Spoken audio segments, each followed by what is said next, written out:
Jakarta banjir surut zaman apa? Baik, Bapak tanggapannya gimana, Pak? Terima kasih Pak Jansen, memang orang yang objektif.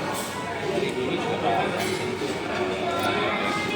itulah kenapa Pak Jansen kalau diskusi cerdas, ya itu jangan debat-debat. Pak Jansen itu selalu objektif. Jadi, terima kasih. Mudah-mudahan nanti yang sekarang ini bisa tertangani dengan baik. Terima kasih.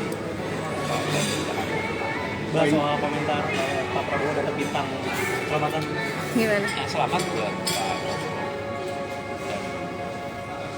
Dan mudah-mudahan akan bisa menjaga kehormatan adalah kehormatan dari kehormatan istimewa. Untuk Pak Prabowo mendapat Ya sama, selamat, moga-moga menjadi pengabdian. Gus MK soal 4% besok, tanggal besok. Ya itu kan memang harus begitu, aturan pemilu yang akan datang 5 tahun disiapkan, bukan tidak, bukan kemudian saat menjelang pemilu baru dibuat aturan. Selalu saja kritik kita kepada MK adalah memutuskan aturan di tengah permainan sedang berlangsung. Dari berkali-kali itu banyak aturan yang munculnya di ujung, harusnya dibatasi. Aturan soal pemilu disiapkan lebih awal. Caimin terkait dengan hak angket, kira-kira akan maju langsung untuk mengajukan hak angket atau menunggu PDIP dulu nih? Koalisi partai pendukung Amin siap solid dan akan mengajukan.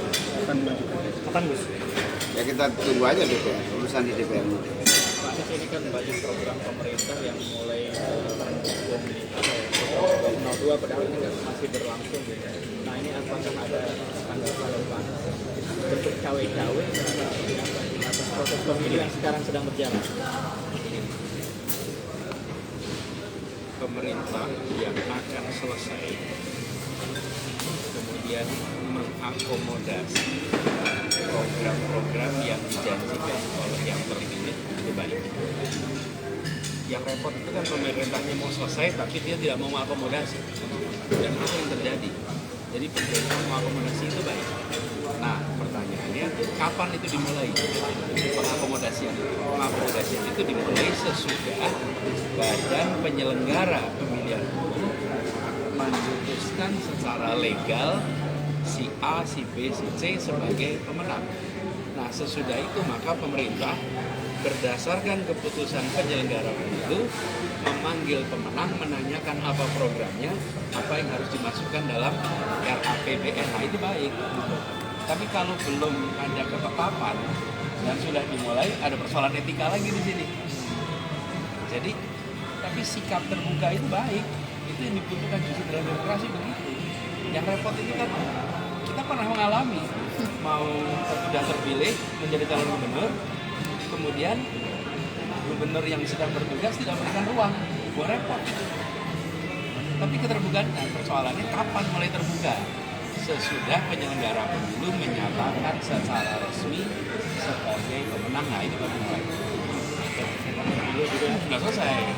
Jadi apa kalau ditanya apa dasar hukum diselenggarakannya rapat membahas tentang program? Dasar hukumnya adalah keputusan final. Tapi kalau tidak ada dasar hukum itu menjadi pertanyaan, apa dasar hukum? Jadi semangatnya baik, tapi harus punya dasar hukum. Karena negara bekerja mengikuti aturan, bukan menggunakan selera. Kalau pakai selera, repot kita. Ya, clear ya? ya. Habis katanya yang mengusung Bapak untuk menjadi Nah, ini kita ini sedang bekerja mengusung agenda perubahan. Jangan ditarik-tarik kanan kiri. Jangan, kita lagi kerja untuk ini semua. Bahwa Jakarta sedang banjir ya biar diselesaikan sekarang gitu. Jangan tarik-tarik yang lain. Kita bereskan. Ini yang tidak fokus kita. Jadi saya Gus Imin untuk bekerja terus-menerus mengawal proses yang dikerjakan tim hukum, yang dikerjakan oleh tim saksi, sampai perjuangan kita ini tuntas. Tuntas itu kapan? Ketika kita pun membawa penyimpangan-penyimpangan, kekurangan-kekurangan kepada proses hukum yang ada, baik itu lewat angket maupun lewat proses hukum di MK. Nah, kita lihat mana nanti yang akan kita kerjakan kalau ada penyimpangan-penyimpangan. Tapi kita tidak akan kemudian kok berhenti di sini, kita akan masih terus perjuangan kita. Tapi Pak JK dengan Bang Mega kapan Pak? Belum tahu. Tapi bakal terjadi. Mudah-mudahan. Mas, bisa dipastikan pasangan Amin akan membawa kecurangan-kecurangan ini ke MK nggak sih Mas nanti Mas? Yang jelas bisa dipastikan kita mengumpulkan semua data. Itu pastikan. Nanti rutenya mana kita lihat. Anies ada gerakan tolak pemilu pilpres curang dari relawan 01 dan 03. Nah, bahkan kemarin juga bersilaturahmi relawan 01 dan 03, sekarang juga menggelar demo begitu di DPR. Harapan Pak Anies? Ya, masyarakat menemukan banyak persoalan dalam pelaksanaan pilpres. Aspirasi itu adalah hak warga negara.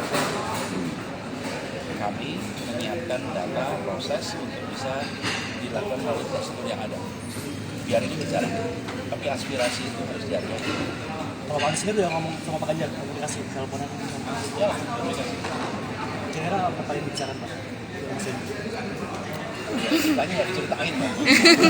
Pak Anies kalau ini kan dari relawan ini sudah jarang ya melihat berita atau ada narasi-narasi untuk kembali mengawal itu, ada pesan nggak ini? Ya, terus kita jalan terus nih. Saya sama Gus Imin bareng-bareng sekarang. Ini habis ini kita akan rapat sama-sama. Ini habis ini siang ini kita akan rapat. Jadi memang tidak kelihatan sih, tapi kita bersama-sama kita masih mengawal seluruh proses, dan bagi semua teman-teman yang bekerja simpatisan relawan, kita masih jalan terus dan kita tidak akan berhenti sampai perjuangan untuk perubahan ini tuntas.